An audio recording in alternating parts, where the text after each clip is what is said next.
ہتھیاروں کی جہاں تک بات ہو رہی ہے تو میں نے آپ کو کہا تھا کہ جناب ایک بہت بڑا بوم جو ہے وہ تیار کیا گیا ہے، اور یہ ہے جناب تقریباً کوئی 2000 پاؤنڈ اور 970 کلو گرام اس کا مطلب اپروکسیمیٹلی وزن بنتا ہے۔ تو ترکی نے استنبول میں بین الاقوامی دفاعی صنعت میلے میں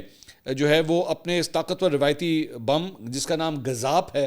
اس کی جو ہے رونمائی کی ہے انہوں نے، اور وہاں پہ یہ بتایا گیا ہے کہ جناب یہ بیسکلی بنکر بسٹر کی طرح جو ہے وہ پینیٹریٹ کرتا ہے۔ ان کے مطابق امریکہ کے پاس جو بامز ہیں وہ اس حد تک پینیٹریٹ نہیں کر پاتے، لیکن یہ والا بام جو ہے یہ امریکی بام سے بھی جو ہے وہ زیادہ پینیٹریٹ کرتا ہے۔ امریکی بامز جو ہیں وہ ان کے بارے میں بتایا جاتا ہے وہ کہ جی وہ جو، اور یہ نان نیوکلیئر ہے، یہ ذہن میں رکھیے، یہ ایٹمی بام نہیں ہے، ایک نارمل کنونشنل بام ہے، لیکن اس کا سائز بہت بڑا ہے اور یہ بہت بڑا دھماکہ کرتا ہے۔ تو یہ ترکی کی جانب سے جناب اس کی جو ہے وہ نمائش کی گئی ہے۔